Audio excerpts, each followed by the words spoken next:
헤롯은 요한을 잡아오게 하여서 옥에 가둔 일이 있었다. 헤롯이 자기와 형제간인 빌립의 아내 헤로디아 때문에 그렇게 했던 것이다. 헤롯이 그 여자를 아내로 맞았으므로 요한이 헤롯에게 형제의 아내를 차지하는 것은 옳지 않다고 말해왔기 때문이다. 그래서 헤로디아는 요한에게 원한을 품고 요한을 죽이고자 하였으나 뜻을 이루지 못하였다. 그것은 헤롯이 요한을 의롭고 성스러운 사람으로 알고 그를 두려워하며 보호해 주었고 또 그의 말을 들으면 몹시 괴로워하면서도 오히려 달게 들었기 때문이다. 그런데 좋은 기회가 왔다. 헤롯이 자기 생일에 고관들과 천부장들과 갈릴리의 요인들을 청하여 놓고 잔치를 베풀었는데 헤로디아의 딸이 춤을 추어서 헤롯과 그 자리에 앉아있는 사람들을 즐겁게 해주었다. 왕이 소녀에게 말하였다. 너의 소원을 말해보아라. 내가 들어주마. 그리고 그 소녀에게 굳게 맹세하였다. 네가 원하는 것이면 이 나라의 절반이라도 주겠다. 소녀가 바깥으로 나가서 자기 어머니에게 말하였다. 무엇을 달라고 청할까요? 그 어머니가 말하였다. 세례자 요한의 머리를 달라고 하여라. 소녀는 급히 왕에게로 돌아가서 청하였다. 곧바로 서둘러서 세례자 요한의 머리를 쟁반에 담아서 내게 주십시오. 왕의 마음이 몹시 괴로웠지만 맹세한 것과 거기에 함께 앉아있는 사람들 때문에 소녀가 달라는 것을 거절할 수 없었다. 그래서 왕은 곧 호위병을 보내서 요한의 목을 베어 오게 하였다. 호위병은 나가서 감옥에서 요한의 목을 베어서 쟁반에 담아 소녀에게 주고 소녀는 그것을 자기 어머니에게 주었다. 마가복음 6장 17절부터 28절 말씀. 여기에서 등장하는 헤롯은 헤롯 대왕의 아들 헤롯 안티파스입니다. 헤롯은 세례자 요한에 의해서 부도덕한 인물로 평가받았습니다.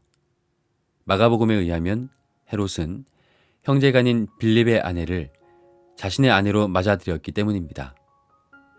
헤롯은 자신의 부도덕함을 대놓고 지적하는 요한이 미우면서도 한편으로는 사람들의 존경을 받던 예언자 요한을 두려워하고 있었습니다.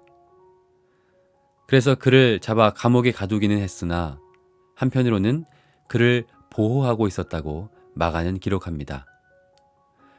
그러나 헤롯과 재혼을 한 헤로디아는 요한을 죽일 마음을 먹고 있었습니다.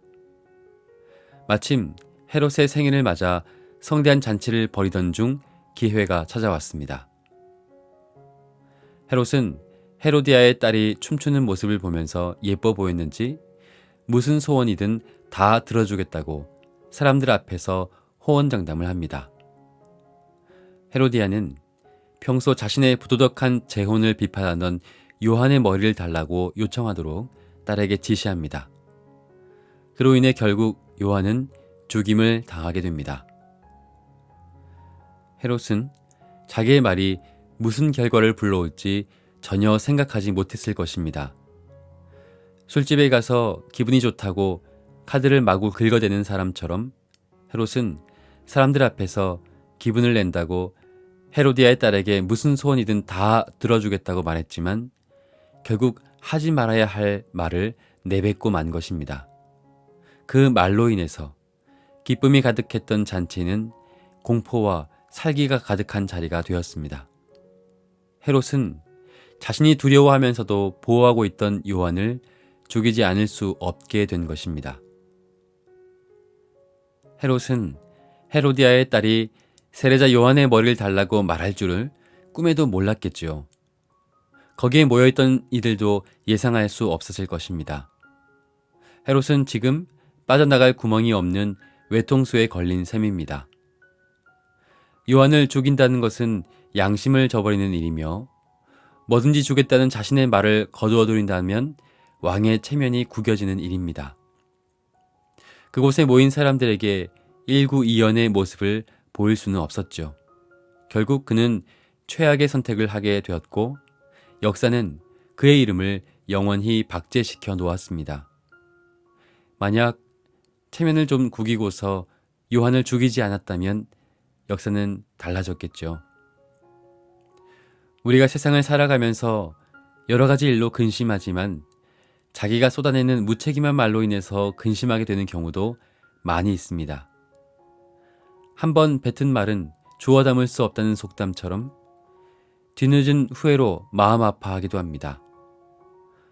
발 없는 말은 언제나 재빠르기 때문입니다.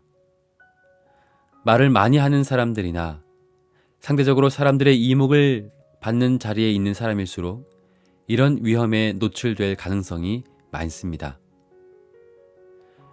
자신의 말을 덮으려 하다가 더 큰 화를 당하기도 합니다. 잠시의 수치를 면하고 체면을 지키려다가 전혀 예상하지 못한 최악의 길로 들어서기도 합니다. 그러면 헤롯처럼 역사의 이름이 남겨지겠지요. 내가 하는 말 한마디가 얼마나 커다란 파장을 일으킬 수 있다는 것을 우리는 기억할 필요가 있습니다. 이미 뱉은 말이 생각지 못한 사태로 번져갈 때에는 솔직하게 인정하고 고개를 숙인다면 문제는 오래지 않아 풀어질 것입니다. 석 달간은 흉 없기 때문입니다. 사순절 16째 날, 나의 말 하나하나에 나의 마음을 담아보면 좋겠습니다. 이미 엎질러진 물에서도 향기가 날 수 있다면 그는 어떤 값진 것보다 더 귀한 것을 얻게 될 것입니다. 주님, 오늘 우리의 말이 생명을 살리는 말이 되게 하시고 축복의 말이 되게 하옵소서. 성령께서 우리의 생각과 마음과 입술을 주관하셔서 나의 입술의 모든 말과 마음의 모든 생각이 하늘에 연락되게 하옵소서. 아멘.